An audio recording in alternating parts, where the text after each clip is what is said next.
Les damos la bienvenida a este tiempo en el que reflexionamos sobre temas del diario vivir. Esperamos resulte de edificación y bendición para sus vidas. Ya de antemano muchas gracias por permitirnos entrar a sus hogares. Vosotros también estad preparados, porque el Hijo del Hombre vendrá a la hora que no esperéis. Lucas 12:40.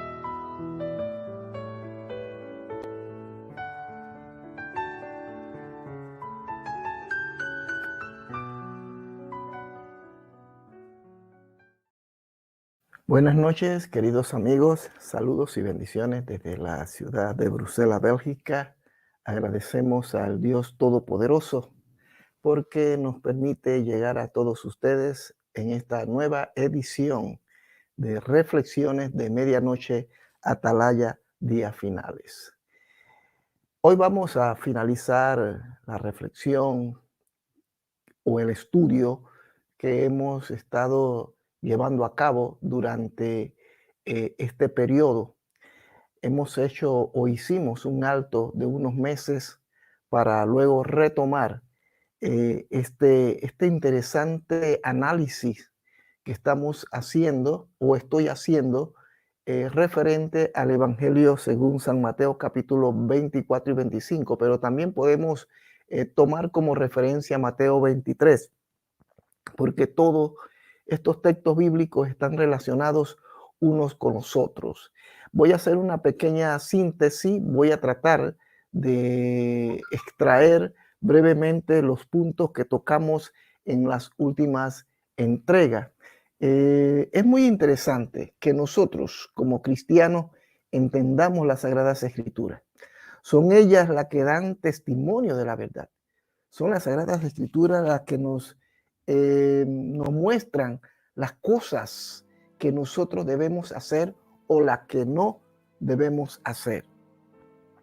Hemos estado hablando y ya hemos entregado tres análisis sobre los textos bíblicos en mención. Hablábamos acerca de la condición de una generación. Eso es lo que Mateo capítulo 24 y los subsiguientes versos nos hablan.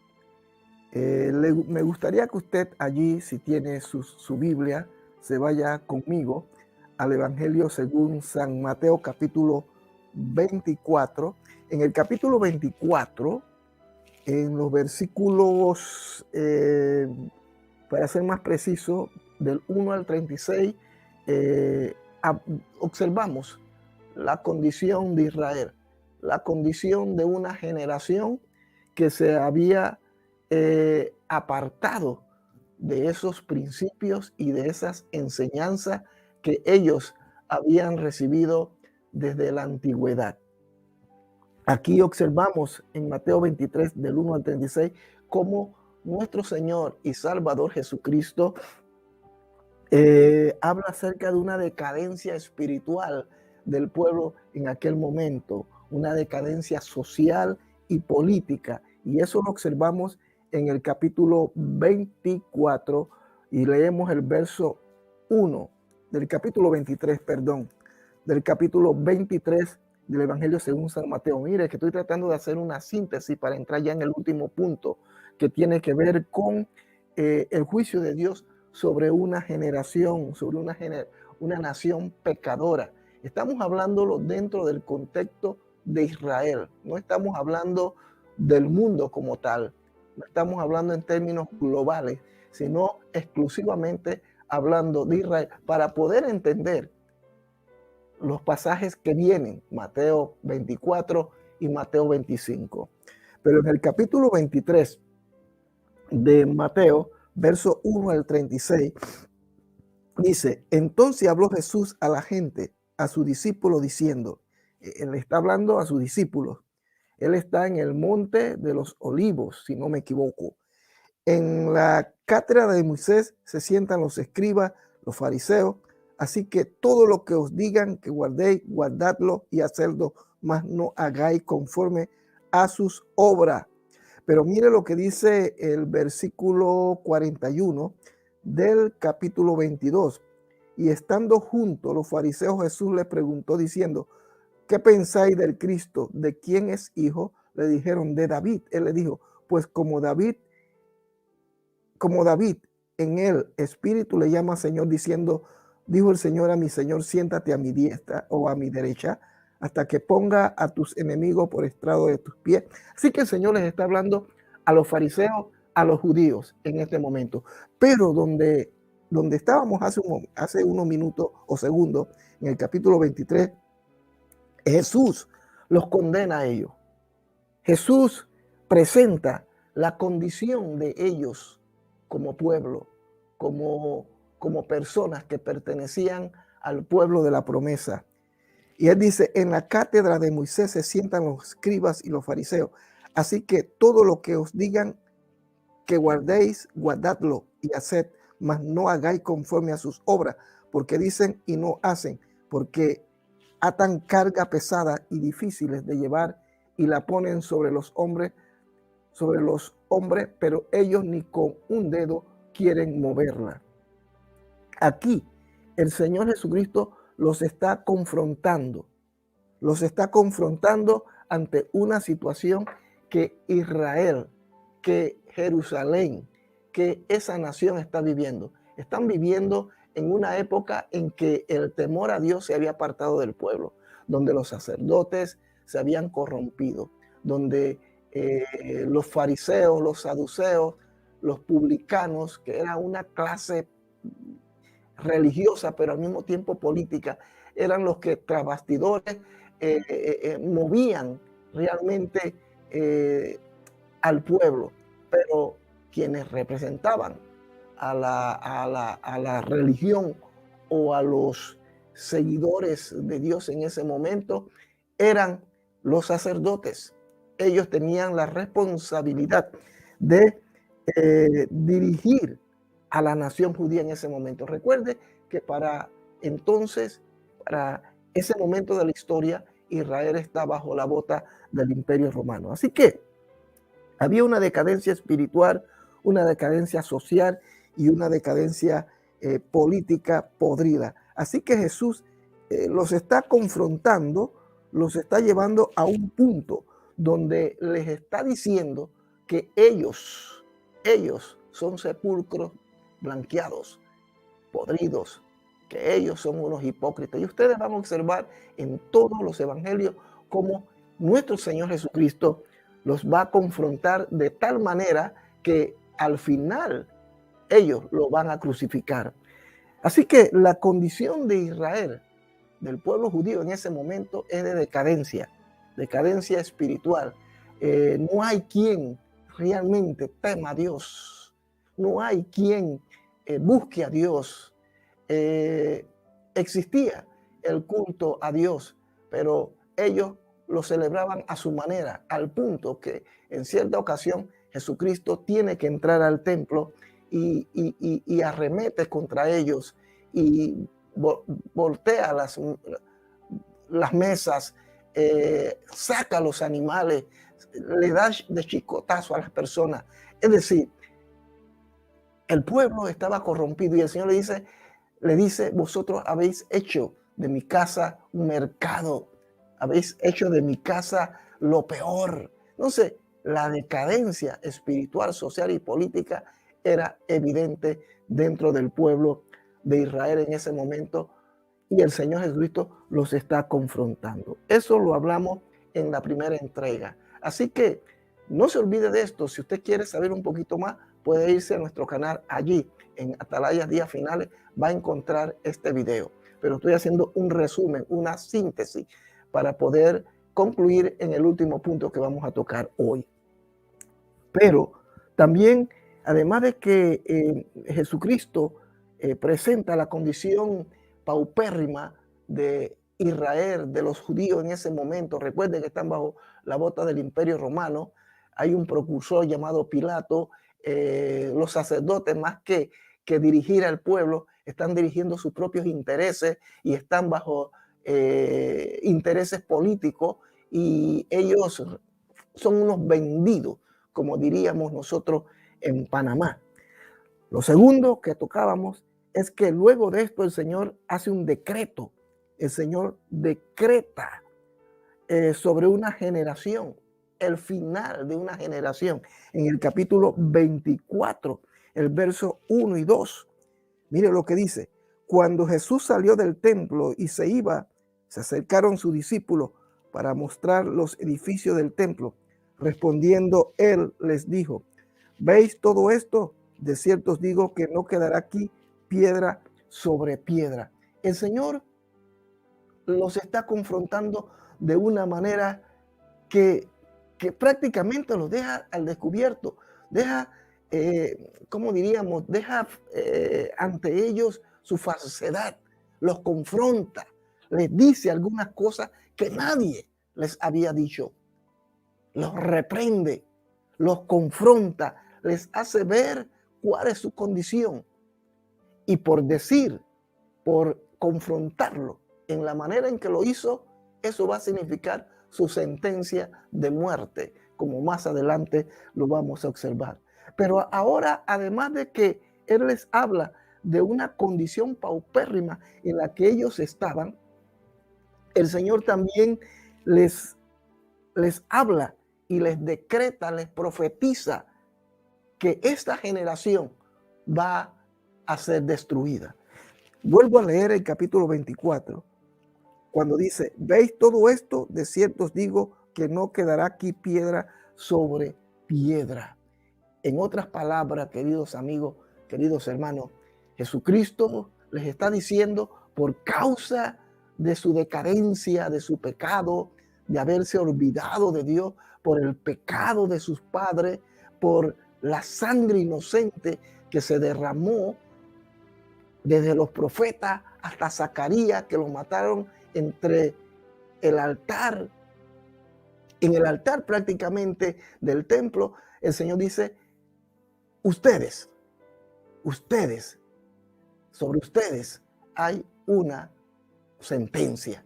Entonces el Señor les dice, ¿veis todo esto? De cierto os digo que no quedará aquí piedra sobre piedra que no sea derribada. Hablábamos entonces de que el Señor hace un decreto en el capítulo 24 del 1 al 2 y les dice que ese templo, que ellos se sentían tan orgullosos, porque recuerde que el Señor les está hablando a los judíos en ese momento, les está mostrando a ellos, les está diciendo a ellos, ven este templo, y me imagino que él estaba sobre el monte de los olivos, y él les decía, ven este templo, ven esta belleza, ven esta majestad, ven todo esto que fue construido por vuestros padres, pues no quedará piedra sobre piedra. Aquí al costado donde vivimos nosotros, existía un instituto, el Instituto Reina Fabiola, y por causa de que el edificio estaba dañado, enfermo, dicen ellos, lo tuvieron que deshabitar y hace 3 semanas comenzaron a derribarlo. Y ahora casi no queda nada de ese edificio. Queda solamente piedra, escombro. Pues algo parecido el Señor les está diciendo a su discípulo. Esto no se lo está diciendo ya a quienes él acusó unos instantes atrás, es decir, a los sacerdotes, a los fariseos, a los saduceos, a toda la clase religiosa y sacerdotal. No, ahora les está hablando a los judíos y lo está haciendo desde el monte y les dice, ¿veis todo esto? De cierto os digo que no quedará aquí piedra sobre piedra. Aquí el Señor está hablando al final de una generación. ¿Y qué es una generación? Decíamos nosotros. Una generación está compuesta por 40 años. El Señor no estaba hablando de un hecho que se iba a producir en el futuro. No tendría sentido. No tendría sentido que nosotros tomemos esta interpretación o estas palabras que el Señor menciona allí para nosotros. Él les estaba hablando exclusivamente a los discípulos y a esa generación. Y una generación se componía o se compone de 40 años. Significa entonces que estos acontecimientos o este decreto que el Señor estaba determinando o dictando se iba a cumplir en el periodo de 40 años.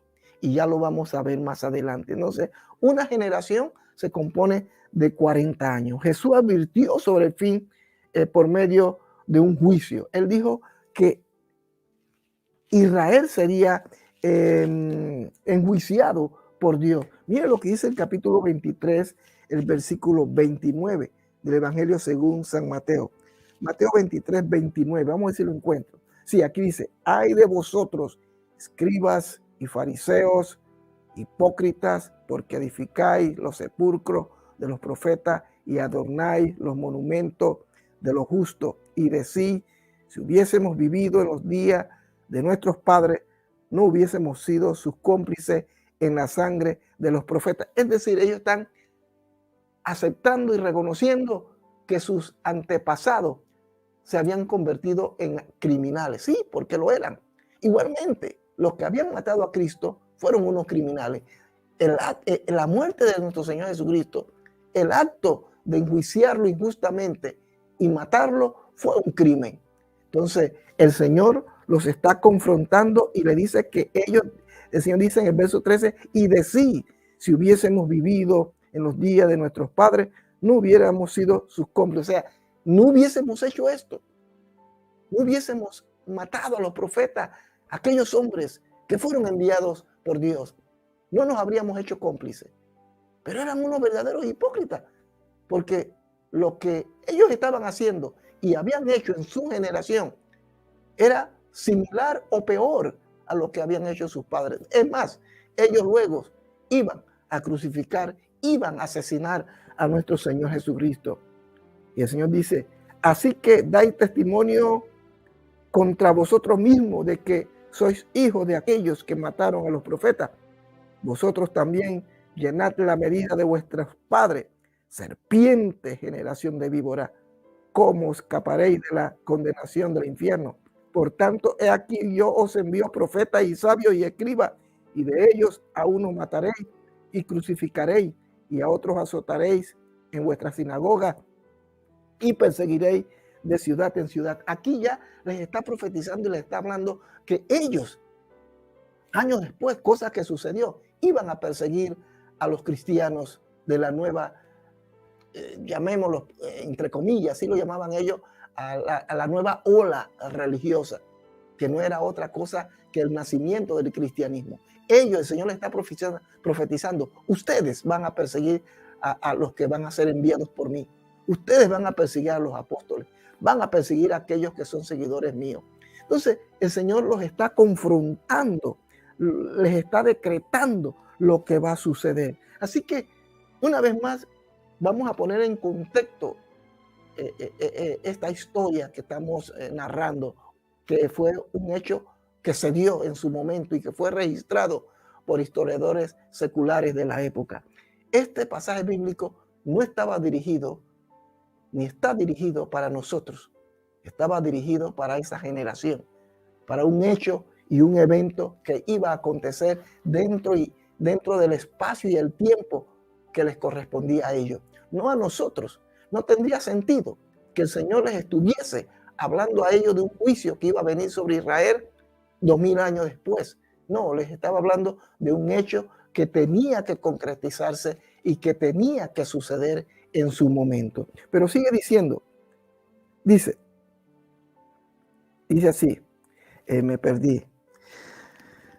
Por tanto, he aquí yo os envío profetas y sabios y escribas, y de ellos a unos mataréis y crucificaréis, y a otros azotaréis en vuestra sinagoga y perseguiréis de ciudad en ciudad. Eso hicieron con el apóstol Pablo, hicieron con Esteban, que lo mataron, fue el primer mártir.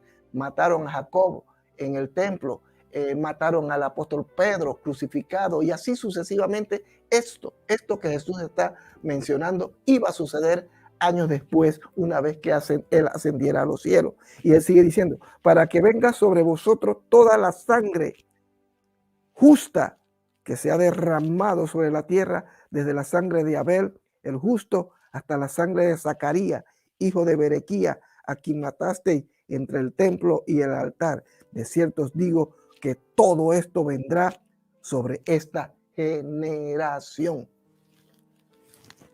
Sobre esta generación. No está hablando de una generación posterior de 2023 años. No estaba refiriéndose a un hecho y un acontecimiento que va a suceder. No. Estaba hablando de una generación a partir, vamos a suponer que eso fue en el año 30. A partir del año 30 al año 70 son 40 años, una generación. En ese periodo sucedieron muchas cosas. Entre esas, el juicio de Dios sobre una generación. Jesús profetizó posiblemente desde el Monte de los Olivos, como le dije hace un momento, el fin que vendría sobre ellos. Un fin terrible. Así que Mateo 23 nos está hablando acerca de la condición de una generación pecaminosa y perversa. Esa generación era Israel, era la ciudad de Jerusalén, donde se estaban generando una serie de comportamientos aberrantes que ofendían a Dios. Segundo, Dios hace un decreto en el capítulo 24 por medio de Jesucristo, donde dice que esta generación vería y serían testigos de lo que Dios haría. Y también hablábamos en una tercera entrega acerca de las señales del fin de esta generación.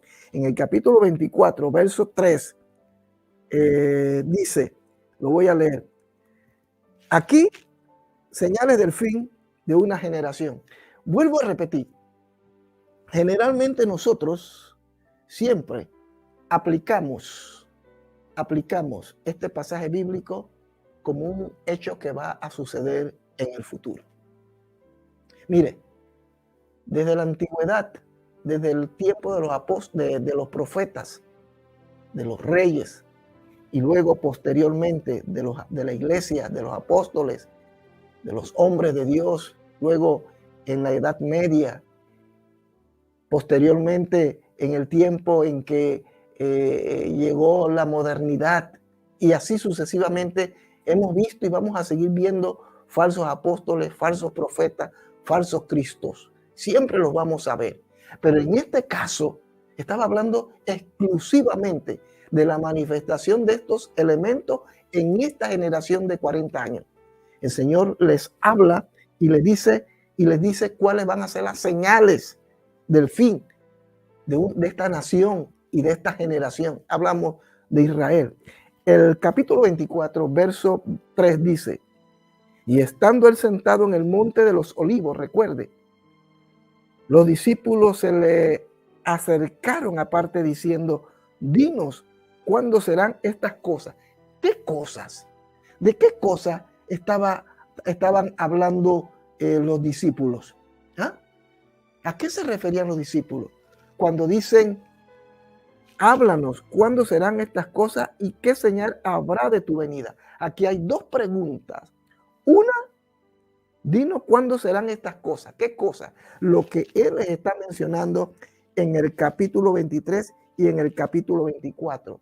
¿Y qué es lo que le está mencionando ahí? Sobre todo en el capítulo 24, verso 1. 2. Él está diciendo que el templo sería destruido y que la nación sería juzgada por Dios. Esta es la pregunta que ellos les hacen. ¿Cuándo serán estas cosas? Es decir, ¿cuándo será la destrucción del templo? ¿Cuándo cesará el sacrificio? ¿Cuándo cesará la injusticia? ¿Cuándo será destruida la nación, la ciudad? Y segundo, le dice, ¿y qué señal habrá de tu venida y del fin del siglo? Aquí hay que aclarar dos cosas. Una, primero, ¿cuál será la señal de tu venida? Cuando se habla de la venida de Cristo, nosotros siempre lo hemos interpretado y así lo tenemos, lo que hemos practicado el futurismo, que Cristo viene. Y ciertamente, hermano, Dios va a sacar a su iglesia de este mundo. Pero en este caso no se estaba refiriendo a esto. Se estaba refiriendo exclusivamente de la venida de Cristo para ajusticiar, para traer juicio y destrucción sobre la ciudad que le había dado muerte, que lo había asesinado. Porque ellos mismos se habían impuesto un juicio sobre ellos cuando ellos dijeron que la sangre de este justo sea sobre nosotros y sobre nuestros hijos. Ellos firmaron su propia sentencia. De esto estaba hablando Jesucristo, que Él vendría. En otro pasaje bíblico se habla de que Él viene en las nubes. Recuerde que los términos que se utilizan en las Sagradas Escrituras, esto nunca lo debemos olvidar. Nunca lo debemos olvidar. Usted que es un lector de las Sagradas Escrituras, que estudia las Sagradas Escrituras, usted que es predicador, expositor de la palabra, no es hablar por hablar, no es tomar la Biblia y bueno, lo voy a interpretar porque considero que esto es lo que quiere decir. No.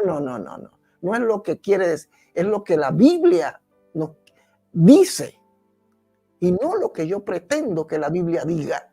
Que ese es uno de los errores que hoy, y me incluyo yo, hemos cometido, porque hemos tratado de forzar ciertos pasajes bíblicos que digan lo que no dice. Entonces, cuando nosotros estudiamos las Sagradas Escrituras, debemos entender, comprender que fue escrita a un auditorio que no era para nosotros, ni siquiera gentil. El auditorio de aquel momento, los evangelios, los escritores, inclusive las epístolas, pero sobre todo en los evangelios, en el caso que nos compete y del que estamos hablando, Cristo se estaba refiriendo a un auditorio plenamente 100% judío, porque Dios estaba tratando con el pueblo judío, con la nación de Israel. Entonces, debemos entender que cuando se utilizan ciertos lenguajes, son lenguajes hebreicos, son lenguajes que están dentro de una cultura judía. En aquel tiempo se utilizaba mucho las parábolas, la hipérbole, la personificación, se utilizaban las paradojas, las alegorías, las fábulas. Es decir, en la Biblia, en la Sagrada Escritura, Jesucristo utilizó mucho esto. Eso se llaman figuras retóricas. Utilizó mucho las parábolas, los símiles, para ilustrar una verdad. Y ellos lo entendían. Así que tenemos que tener mucho cuidado cuando interpretamos las Sagradas Escrituras, qué es lo que realmente Jesús quiso decir. Y cuando dice que ¿y qué señal habrá de tu venida? Cuando dice tu venida, está hablando de que Cristo vendría a juzgar a Israel en ese periodo de 40 años, en esa generación. Así que aquí no está hablando de la venida que generalmente nosotros predicamos y enseñamos, que Cristo viene a juzgar a las naciones. Ciertamente, Él viene y nos va a sacar de este mundo. Pero este pasaje bíblico no se estaba refiriendo a acontecimientos y hechos que se iban a dar en el futuro, sino hechos que se iban a dar en un periodo muy determinado y muy concreto que el Señor estaba estableciendo. Por eso los discípulos le preguntan, cuando Él estaba sentado en el monte de los Olivos, ellos le preguntan, dinos cuándo serán estas cosas, es decir, cuándo será que estas cosas que tú nos hablas van a suceder, y cuándo será tu venida en el sentido de que Él iba a venir, y en otros pasajes bíblicos se habla que viene sobre las nubes. Cuando se habla sobre las nubes en el Antiguo Testamento vamos a encontrar mucho estas terminologías, estas palabras, pero no significa que Dios literalmente venga sobre las nubes. Cuando habla sobre las nubes está hablando de juicio. No quiero entrar en los detalles, quizás en otra ocasión lo podamos explicar con más detenimiento.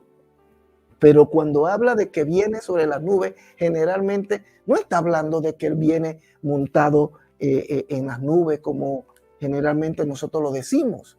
De que Él puede venir sobre las nubes y se puede parar sobre ellas, Él es Dios y lo puede hacer. Pero en este caso no se estaba refiriendo de una venida física, sino de una venida divina en la que él iba a intervenir, aunque se cuenta, Josefo, historiador de la época, pero bueno, me estoy adelantando, habla de que para la caída de Jerusalén se dieron muchos fenómenos donde algunos hablaron de manifestaciones angelicales físicas.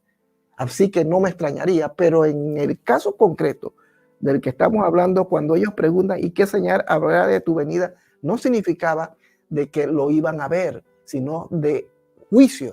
Este texto bíblico estaba hablando de juicio, del juicio de Dios que vendría sobre Jerusalén. La otra pregunta es, porque son dos preguntas en una, dinos cuándo serán estas cosas y qué señal habrá de tu venida y del fin del siglo. Entonces aquí el Señor les comienza a hablar acerca de las señales que se iban a dar antes de la destrucción de aquella generación. Entonces aquí entro en un terreno un poco peligroso, un poco difícil.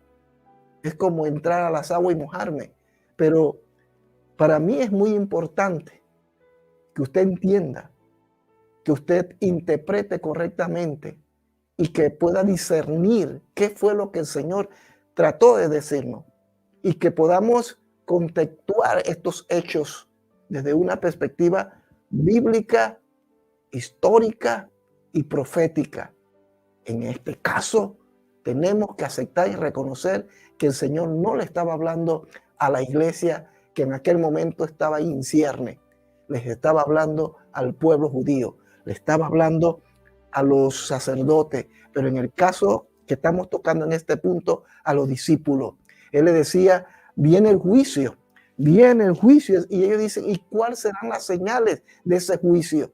Y ahí entonces él comienza a presentar una serie de eventos y de acontecimientos que históricamente fueron registrados por historiadores de la época. Entonces nosotros generalmente tomamos estos textos bíblicos y lo traspolamos y lo traemos al siglo XXI y decimos, estas señales se están cumpliendo por aquí.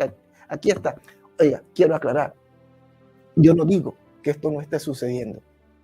Como lo dije hace unos minutos atrás, falsos cristos, falsos ungidos, falsos apóstoles, siempre los vamos a tener. Terremotos siempre los vamos a tener. Catástrofes mundiales las vamos a seguir teniendo.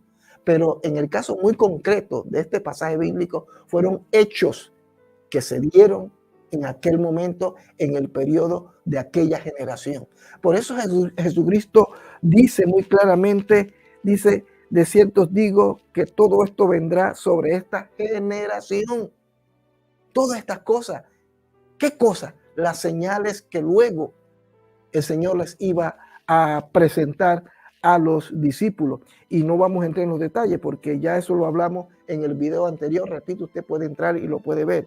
Entonces entregarán a tribulación y os matarán y seréis aborrecidos de toda la gente por causa de mi nombre. Muchos tropezarán, entonces se entregarán unos a otros y unos a otros se aborrecerán y muchos falsos profetas se levantarán y engañarán a muchos. Y por haberse multiplicado la maldad, el amor de muchos se enfriará, etcétera, etcétera. Habrá rumores de guerra y todos estos hechos que Cristo menciona que son señales del final, pero de una nación y de un siglo, porque esto es lo otro que tenemos que aclarar, porque aquí dice en el verso donde estábamos, verso 5, vamos a ver dónde estamos, sí, y el fin del siglo. Cuando habla del fin del siglo, Jesús no se estaba refiriendo allí del fin del mundo. No, estaba hablando del fin de el final de una etapa, el final de una era, el final de un modo de vida dentro del pueblo judío. Cuando hablaba del fin del siglo, no estaba hablando del cosmos, no estaba hablando del fin del mundo, estaba hablando del fin de la orden sacerdotal, estaba hablando del fin de la corrupción, que Dios iba a intervenir, que Dios iba a enjuiciar a Israel y que todo aquello iba a terminar. A eso se estaba refiriendo al fin de los siglos. Vuelvo a repetir, es muy importante que nosotros entendamos y contextualicemos correctamente las Sagradas Escrituras. Que si hay cosas que podemos salvar y que podemos tomar y aplicarla para nosotros, así tiene que ser. Así tiene que ser. Y algunos de estos hechos que están aquí registrados se están dando hoy día. Entonces nosotros tomamos los hechos de hoy y decimos, oh, se está cumpliendo. No, ya se cumplió. Y se cumplió en el primer siglo, en la iglesia primitiva, en los primeros 40 años. Todos estos hechos. Y yo le animo a que usted lea el libro de Flavio Josefo sobre la historia judía. ¿Quién fue Flavio Josefo? Flavio Josefo fue un historiador de la época. Fue un judío que participó en las revueltas del pueblo judío, pero que por intereses políticos y por salvar la vida se vendió a los romanos y se convirtió en un escritor famoso y registró toda la historia, secularmente hablando, de lo que en aquel tiempo estaba sucediendo. Flavio Josefo. Así que yo les recomiendo que lean la historia de Flavio Josefo, sobre la historia de los judíos, sobre la revuelta judía. Si usted quiere ese documento, yo se lo puedo hacer llegar. Entonces, en la historia de Flavio Josefo y también en otros historiadores de la época, hablan de estos hechos, que se dieron terremotos, que se dieron rumores de guerra, porque Roma también estaba en guerra en aquel tiempo con las tribus salvajes, los bárbaros, con otras naciones. Es decir, se dieron muchas situaciones en esa generación descrita aquí. Pero repito, nosotros generalmente tomamos eso, los traspolamos y decimos, se está cumpliendo la palabra. No, eso se cumplió. Y el hecho de que estemos viendo algunos acontecimientos como los que aquí se mencionan, no nos debe extrañar. No nos debe extrañar. Pero eso no lo tenemos que tomar como señales para nosotros. Fue señal para ellos, para ese momento que tuvo su cumplimiento. Bien, aquí entramos ya en la parte final de este tema que hemos estado hablando durante estas entregas sobre la verdad sobre Mateo capítulo 24 y 25, 23, 24 y 25. Finalmente, entonces, lo que vamos a ver es que primero el Señor habla de la condición de una nación y los confronta, los reprende, los llama generación de víbora, generación maligna, sepulcros blanqueados, matasteis a los profetas. El comportamiento de ellos en el tiempo en que estaban bajo la bota de Roma no era el mejor, era realmente una organización religiosa que vivían para ellos. Los sacerdotes estaban corrompidos al punto que Cristo tiene que entrar un día al templo y voltea las mesas y los reprende y dice, no hagáis de la casa de mi padre un mercado. Eso es lo que ustedes han hecho. Y bueno, Cristo los confronta. Había una corrupción total. El rey de aquel entonces, un rey impuesto por los romanos, seguramente Herodes también era un corrupto. Es decir, una cosa espantosa lo que se estaba viviendo. Así que el Señor habla de esta condición de esta generación, pero también el Señor decreta que sobre esta generación va a venir el juicio de Dios y que Dios va a destruir el templo, que Él va a destruir el templo, ese templo que representaba para ellos su orgullo, representaba su fe, representaba su orgullo, sí, repito, su orgullo. Se sentían muy gallardos y ellos decían, este es el templo que hizo Salomón, ese templo que había sido reconstruido después de los 70 años que estuvieron en Babilonia. Ese templo fue reconstruido por Nehemías, por Esdras y por todos aquellos que salieron del exilio. Ahora ese templo estaba hermoso allí. Ellos se sentían muy orgullosos. Y Cristo le dice, ven este templo, hablándole a los judíos, a los apóstoles. Dice, ven este templo, no quedará piedra sobre piedra. Es decir, les estaba dando donde les dolía. Y por eso se enojaron. Y más adelante, además de otras cosas que le dijo, van a crucificar a Jesucristo. Pero también los apóstoles les preguntan entonces, Señor, ¿Cuándo va a suceder esto y cuáles serán las señales? Y el Señor les comienza a presentar cuáles son las señales que les acabo de mencionar. Y luego de estas señales, ahí mismo en Mateo capítulo 24, el versículo 29, mire lo que dice.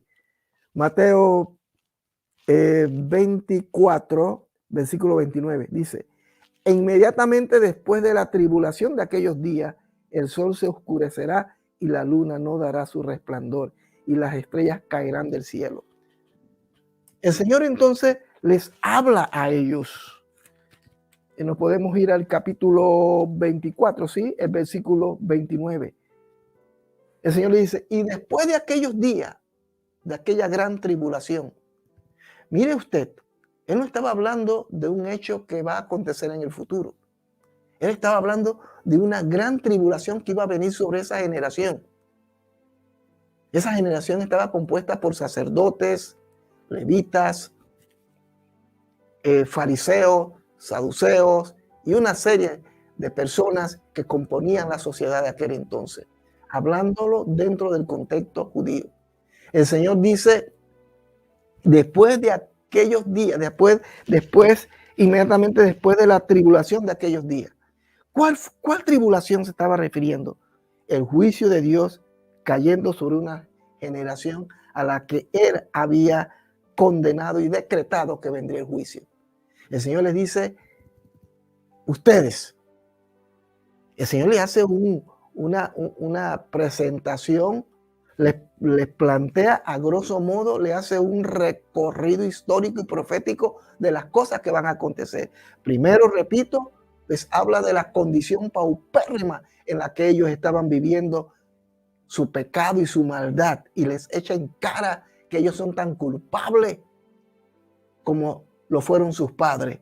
También les habla de que ellos como generación iban a tener un final, que eso no se iba a quedar así, que lo iban a matar y que la sangre que ellos mismos se habían echado encima de ese inocente y sobre sus hijos iba a pasarle factura en un futuro no lejano. Y el Señor le dice, y los apóstoles le preguntan: ¿y cuál será la señal de todas estas cosas, Señor? Y el Señor le presenta toda una lista de acontecimientos que se dieron en esa época, pero que no me estoy deteniendo, pero a través de la historia secular usted lo puede descubrir. Y después dice: después de aquel día, después de aquella tribulación de aquellos días, el sol se oscurecerá. ¿Qué tribulación estaba hablando el Señor Jesucristo? Estaba hablando de lo que empezó en el año 66 al año 70. 67 al 70. ¿Qué pasó en el año 66, 67, 68 y llegamos al 70, o de 67 al 70? ¿Qué fue lo que aconteció? Pues hagamos un poco de historia. En aquel momento, entre esa generación, estamos hablando del año 30 al año 70, son 40 años, Cristo ha ascendido a los cielos. Ya Él no está entre ellos. Ya el Espíritu Santo ha sido derramado. Ya la iglesia ha sido establecida como la representante del Señor.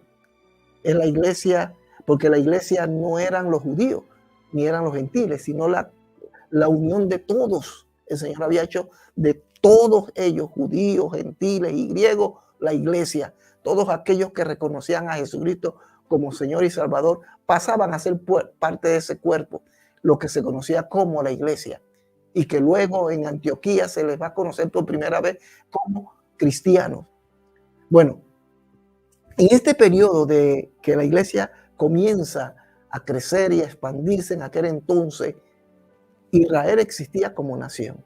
Aún tenían ciertos derechos, aún estaban bajo la bota del Imperio Romano, pero poco a poco movimientos políticos, insurgentes, comenzaron a levantarse y querían ser liberados, querían salir de la bota del Imperio Romano.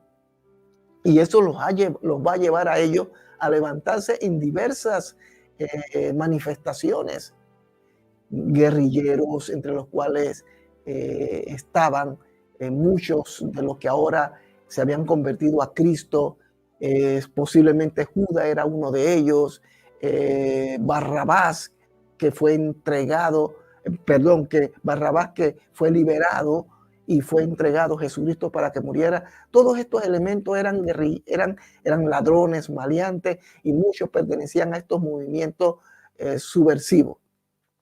Así que durante ese periodo se levantaron muchos grupos y Roma siempre con la espada y con la mano dura, siempre deshacía aquellos movimientos. Y esto se dio durante mucho tiempo, pero sobre todo en el año 67, 68 y 69 y 70. Así que hubieron 3 años donde Israel, Jerusalén, se levantó contra el Imperio Romano. Y en este periodo fueron enviados el emperador, si no me equivoco, Vespasiano y su hijo Tito. Y en este periodo, entre el 67 y el 70, hubieron muchos intentos de Israel, de los judíos, de liberarse de los judíos. Sí, muchos intentos. Y si no me equivoco, aproximadamente en el año 50, si no me equivoco y me corrigen, en el año 50 se dio aquel hecho terrible de Masada, donde cientos de judíos o miles de judíos se suicidaron antes de rendirse ante los romanos. Así que se habían dado muchos hechos, pero ahora, en el año 66 al 70, se dieron estas revueltas. Fueron muy difíciles, muy duras, pues en este tiempo los romanos se ensañaron de los judíos y entraron a Jerusalén. Y después de 3 años, en el año 70, Tito, porque Tito había sido encomendado por su padre, ya que el emperador en aquel momento había muerto. El emperador creo que se llamaba, se me escapa el nombre, Galba, sí, Galba, que había sido el sucesor de Nerón, que se había suicidado. Nerón, el loco, que había incendiado la ciudad de Roma, había quedado Galba. Pero parece que Galba también solamente gobernó por 1 año. Y luego, si no me equivoco, Vespasiano es llamado y es proclamado emperador, y su hijo Tito queda al frente del ejército en Jerusalén. Y durante ese tiempo de casi 3 años, los israelitas pelearon ferozmente para ser liberados. Pero en el año 70, Tito le puso un ultimato y le dijo que se rindieran. Entre eso estaba Josefo Flavio, o Flavio Josefo. Pero Flavio Josefo no fue ningún tonto, porque él era parte de aquel grupo de guerrilleros y de insurgentes. Pero sucede que cuando estaban a punto de ser aniquilados, ellos decidieron quitarse la vida, y todos se quitaron la vida a espada. Pero Josefo al final no se quitó la vida, se rindió, y luego el emperador lo tomó y lo perdonó, y luego se convirtió en el historiador que todos conocemos, que registró toda la historia judía en este periodo, en esta generación. Pero bien, dicho todo esto, lo que trato de plantearle, hermano, que después de casi 3 años, en el año 70, Tito entra con toda su fuerza, con todo su ensañamiento, con toda su rabia contra los judíos, y masacra a Jerusalén.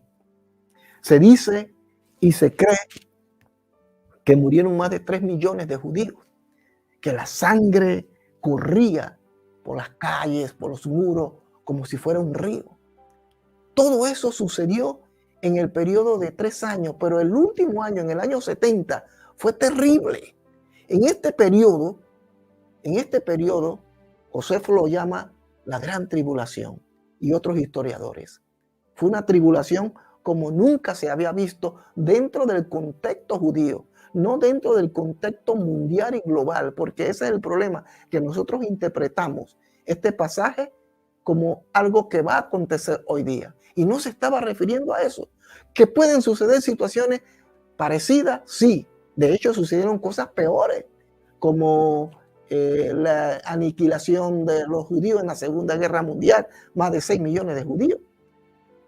millones de polacos que fueron arrasados y masacrados por Hitler, el cerco a Varsovia, y así observamos situaciones que se han dado en toda época.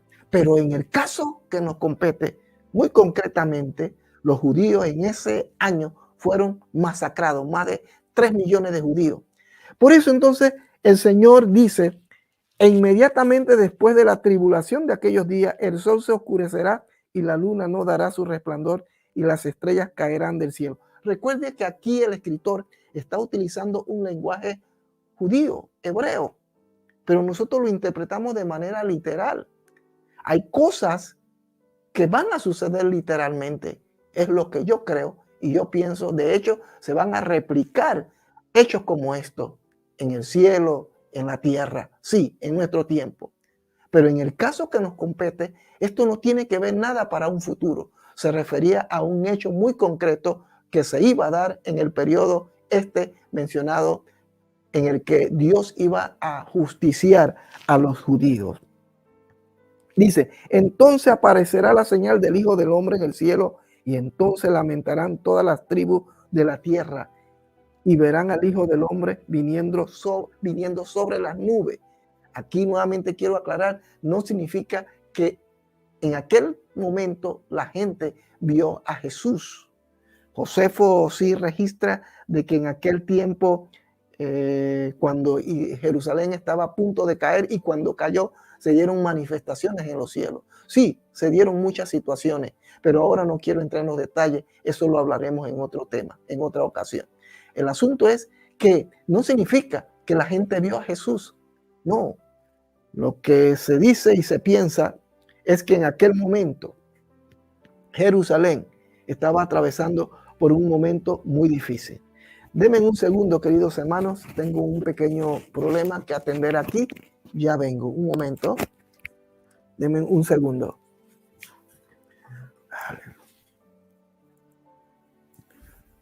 Muy bien, continuamos hablando. Es que nos hemos quedado sin batería y necesito conectar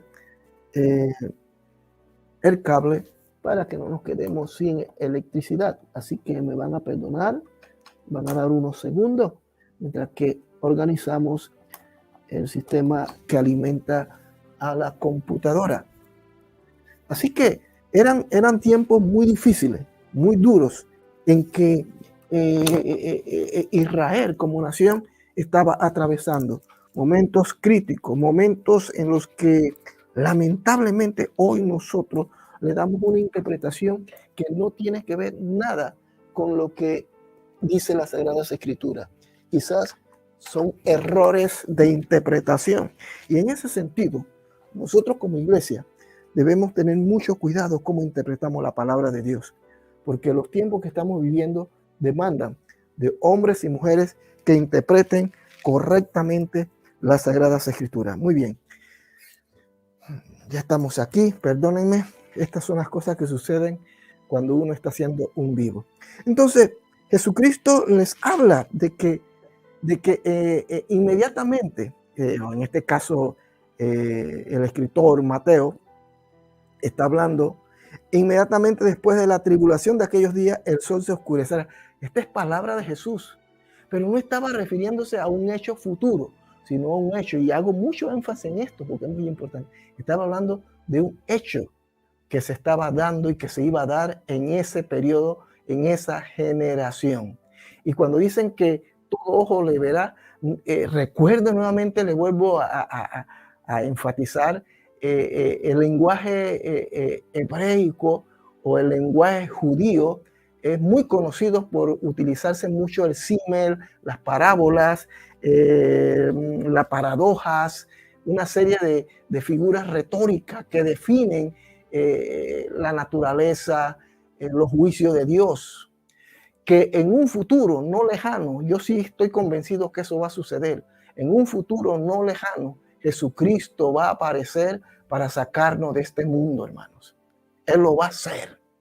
Y para eso nosotros tenemos que estar atentos y preparados para enfrentar los días difíciles que estamos viviendo. yo creo que Jesús en cualquier momento aparecerá, Dios intervendrá, fuego caerá del cielo, nos va a sacar de este mundo, porque este mundo va de mal en peor. Pero por favor no tomemos estos pasajes bíblicos para aplicarlo a nuestra época, porque no tenía que ver nada con nosotros, tenía que ver con un trato muy particular de Dios con Israel, cosa que sucedió en el año 70. Se cuenta que en el año 70, continuando la historia, se cuenta que en el año 70 murieron más de 3 millones de judíos.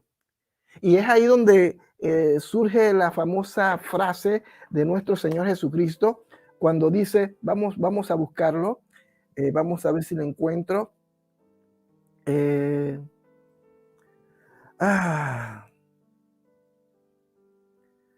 ¿Dónde estamos?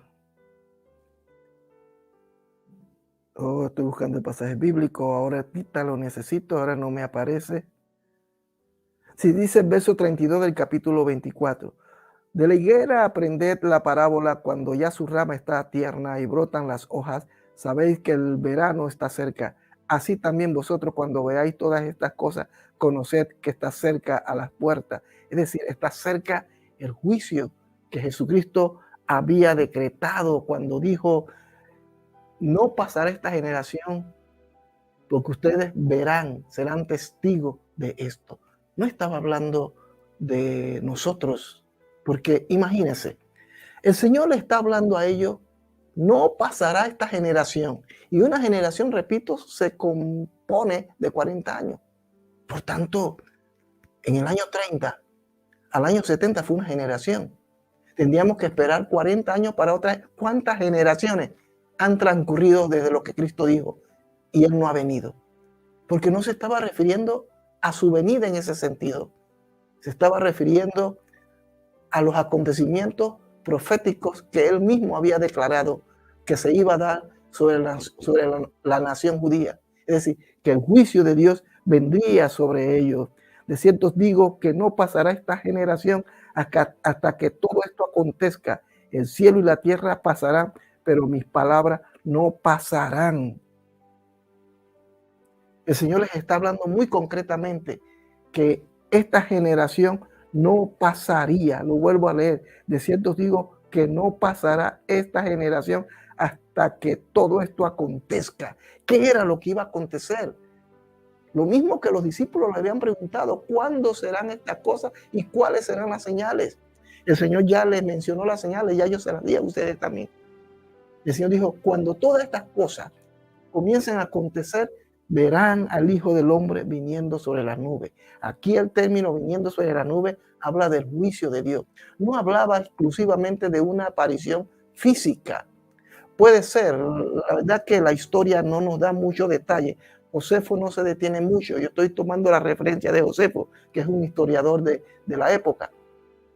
No sabemos si Jesucristo apareció en las nubes literalmente, no lo sabemos. Lo que sí es cierto es que Él vino y se manifestó, pero fue una venida en juicio, no la venida que hoy nosotros proclamamos, que ciertamente Él viene por segunda vez, Él nos va a sacar de este mundo, pero no se estaba refiriendo a esto, se estaba refiriendo a ese hecho muy concreto, muy concreto. Hay algo más que quisiera, para ir finalizando, algo muy interesante. Dice, pero del día y la hora nadie sabe, ni aun los ángeles de los cielos, sino solo mi Padre. Mas como en los días de Noé, así será la venida del Hijo del Hombre. Todo lo que nosotros hagamos, hermano, todo lo que nosotros digamos, todo lo que nosotros prediquemos, debemos hacerlo dentro, por lo menos de estos pasajes bíblicos, dentro del contexto histórico y del contexto profético, del contexto judaico, no dentro del contexto gentil. La iglesia se desarrolló luego, durante ese periodo del año 30 al año 70, la iglesia se desarrolló, creció. Y ahí entramos todos nosotros los gentiles, bendito sea el Señor. En ese periodo murieron todos los apóstoles, excepto Juan. Murió el apóstol Pablo, el apóstol Pedro, Tomás, murió, todos murieron. Ninguno de estos hombres fueron testigos, excepto Juan.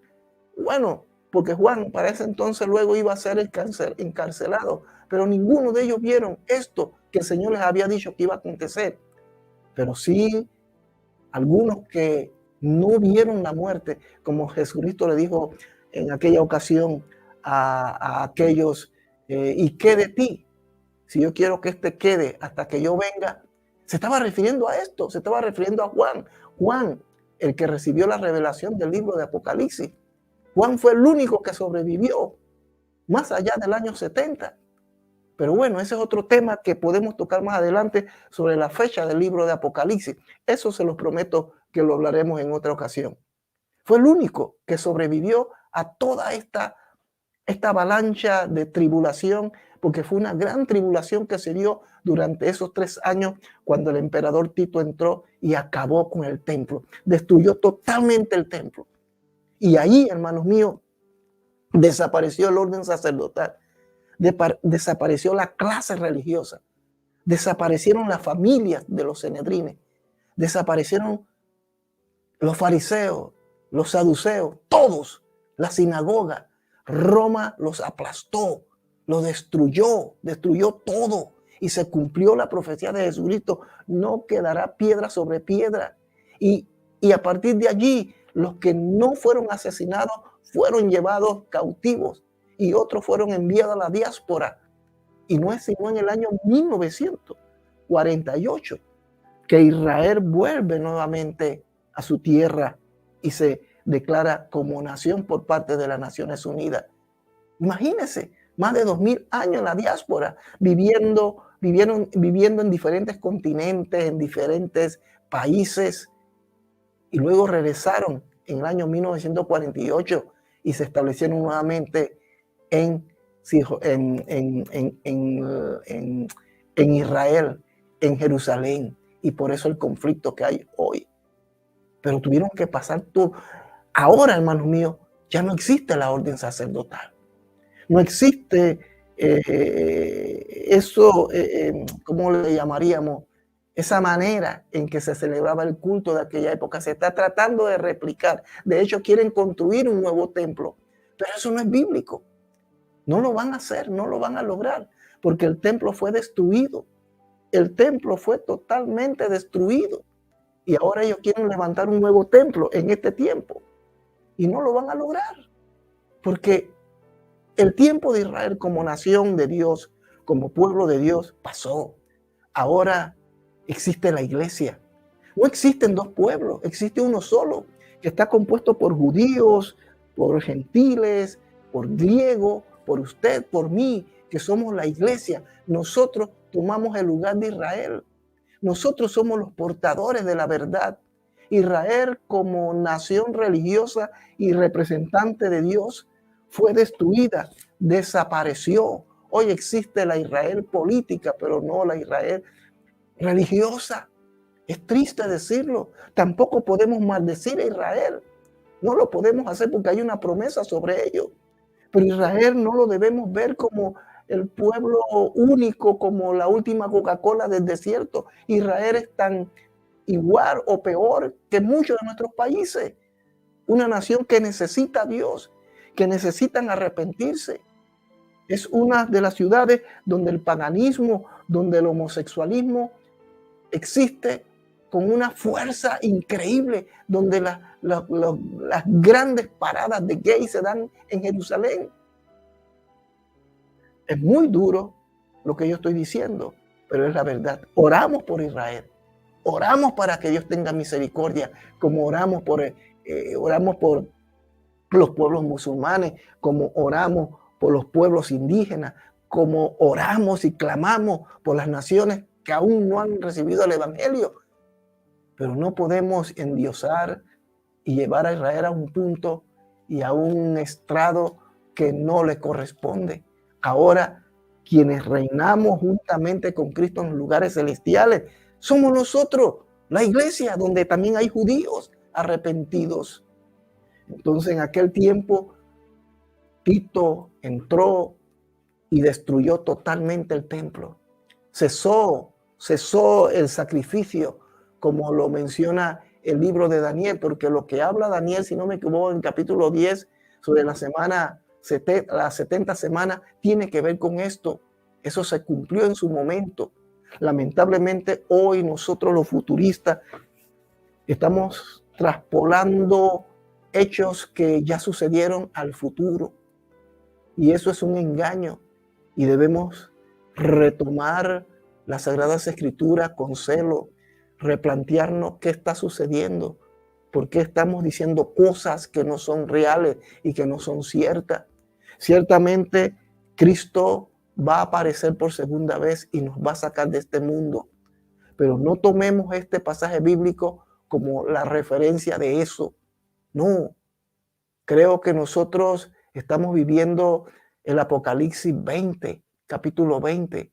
Estamos viviendo, algunos dicen que nosotros hoy somos parte de una generación de personas que han conocido a Dios y que esperan de Dios que venga por nosotros. Yo lo creo. Jesús va a aparecer. Sí, va a aparecer y lo vamos a ver y nos va a sacar de este mundo. Y luego vendrán los juicios de Dios contra la humanidad. Y los hombres no piadosos, incluyendo judíos y no judíos, irán ante el gran trono de Dios a dar cuenta a Dios. Pero aquellos que le hemos reconocido que somos de Dios, que le hemos aceptado como nuestro Señor y Salvador, pasaremos a recibir de parte de Dios los premios ante el gran trono de Cristo. Nada de estas cosas todavía han sucedido. Ahora nosotros estamos esperando la manifestación de Cristo, sacando a su iglesia de este mundo, sacando a aquellos que le hemos creído. En conclusión, para finalizar, cuando la Biblia dice, corran, huigan, la que estén embarazadas, ojalá que el día no sea invierno, no se estaba refiriendo a un hecho futuro, sino un hecho que se dio en aquel momento.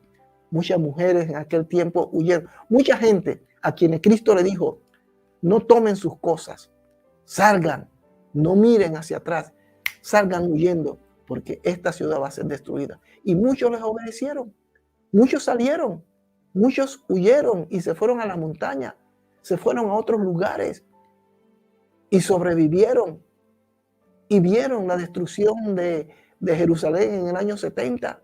Pero millones que no obedecieron, que no aceptaron esto, sino que se aferraron a que Dios iba a intervenir y que les iba a ayudar, murieron a espada de Tito, el emperador. Esta es la realidad. El juicio de Dios sobre una nación y una generación se dio. Ahora nuestro Señor y Salvador Jesucristo nos anima que nosotros vivamos para Él, que nos consagremos para Él. Estamos viviendo una época tan terrible, pero no tiene que ver nada con lo que está aquí. Esto ya se dio. Eso no significa que esta palabra no tenga valor. Claro que tiene un valor espiritual, un valor histórico, un valor en el que nosotros tenemos que aprender del error de ellos. Es la palabra y para algo fue escrita y quedó registrada. Hay pasajes de las Sagradas Escrituras que son aplicables para nosotros, sobre todo las epístolas del apóstol Pablo, que fue tan real para ellos en su momento como lo es para nosotros en nuestro tiempo. Y esa es la palabra más segura en la que nosotros estamos convencidos que si nos mantenemos firmes en el Señor, en medio de esta avalancha de inmoralidad y de maldad, nosotros vamos a poder salir adelante. Que Dios nos dé la fuerza para seguir firme y con la mirada puesta en Él, porque Él va a aparecer y nos va a sacar de este mundo. Lo hará. No miramos, no comencemos a medir ni a sopesar estos tiempos, o mejor dicho, su venida por medio de los tiempos que aquí se registran. Esto aconteció ya sucedió, es historia y nosotros debemos aprender de ella. Lo que va a acontecer a partir de ahora son cosas que usted y yo no sabemos cómo va a ser. Sabemos que Apocalipsis registra, sobre todo del capítulo 20 en adelante, cosas que van a suceder, cosas que no han acontecido todavía, pero que van a suceder en cualquier momento. Y tenemos que estar listos y preparados para que Cristo nos lleve. Así que espero que esta reflexión, esta enseñanza que ha tomado bastante tiempo, sea de bendición para sus vidas y que les sirva de orientación y que entendamos que hay cosas en las Sagradas Escrituras que ya tuvieron su cumplimiento y hay otras cosas que están a punto de acontecer y de suceder. No nos engañemos, no estemos hablando y diciendo cosas que no son ciertas. Hablemos lo que la Biblia dice. Y lo que la Biblia dice es que Dios tiene el control, el poder y que en cualquier momento Él nos sacará de este mundo. Dios me los bendiga a todos muy ricamente. Ha sido un placer haber participado con ustedes de esta reflexión de medianoche. Para cualquier cosa, por favor, suscríbase a nuestro canal. Las últimas 3 enseñanzas sobre Mateo capítulo 24 y 25, de la que hemos estado hablando, usted la puede encontrar en este canal, además de esta que hemos concluido en esta noche. Dios me los bendiga, suscríbase a nuestro canal, denle like y recomiéndanos en sus redes, en su WhatsApp, para que el algoritmo de YouTube y de Google nos recomiende. Dios me los bendiga y será hasta una próxima ocasión. Saludos.